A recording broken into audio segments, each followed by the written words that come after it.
L'écho des savantes, le podcast scientifique pour ton panier pique-nique. Une question, une scientifique, une réponse, une production d'Acustica.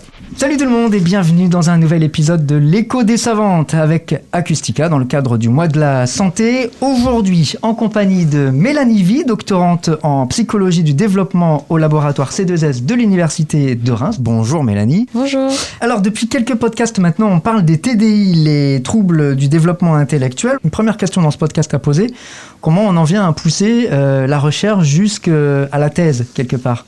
C'est une très bonne question. Alors moi du coup j'ai fait une licence et un master de psychologie. Et en fait, ce master, il avait une double orientation, une orientation clinique qui me permet en fait d'obtenir le titre de psychologue.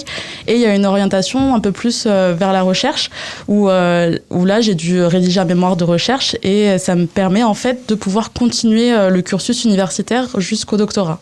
Donc la fameuse thèse donc, qui arrive après le master, c'est vrai que pour certains c'est très trouble, on sait que ça fait beaucoup d'études, beaucoup de temps de recherche, mais votre thèse, comment vous la définiriez vous finalement avec vos mots à vous Mélanie? La thèse, c'est le travail de recherche qu'on prépare pendant un minimum 3 ans pour obtenir après le grade de docteur.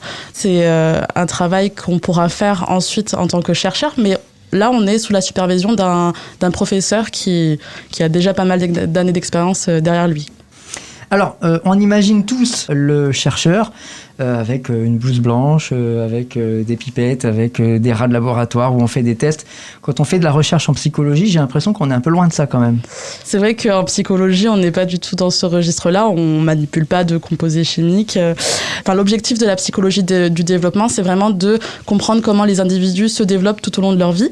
Et pour ça, on va essayer de poser des hypothèses et d'y répondre avec différents types de protocoles. Donc ça peut être des questionnaires qu'on va faire passer à des professionnels ou à des parents ou à des personnes qui accompagnent notre population cible. Ouais. Ou on peut aussi, par exemple, faire passer des questionnaires à des jeunes aussi, essayer de leur faire passer des tests pour essayer de mieux comprendre comment telle ou telle fonction cognitive se développe chez eux. C'est ça, l'idée première, c'est 1, de comprendre, et 2, éventuellement, si possible, de soigner. Oui, alors ça va plutôt être de la recherche appliquée. Donc la recherche fondamentale, c'est d'abord essayer de mieux comprendre comment ça fonctionne. Et la recherche appliquée, ça va être de développer des interventions pour soigner, pour améliorer les fonctions qui sont parfois déficitaires. On sépare vraiment les deux choses, la recherche fondamentale, la recherche appliquée. Ce sont vraiment deux types de recherche qui sont séparés dans votre quotidien, ou alors c'est quelque chose qui peut être mêlé l'un à l'autre? Ce sont deux domaines de recherche assez séparés, mais qui se servent mutuellement l'un l'autre. Ok, mais quand on s'engage d'abord sur de la recherche fondamentale, si j'ai bien compris. Enfin, vous, c'est votre... Non, pas forcément. Okay. Moi, dans ma thèse, du coup, c'est ce qu'on appelle une recherche appliquée, où là, je vais récupérer les connaissances issues de la recherche fondamentale pour ensuite essayer de mettre en place une intervention pour la créer et pour après en démontrer l'efficacité. Donc ma thèse s'inscrit totalement dans une recherche appliquée, même si je ne suis pas passée par la case recherche fondamentale avant. Et on parlait tout à l'heure d'une question initiale. Comment elle se trouve, cette question-là ?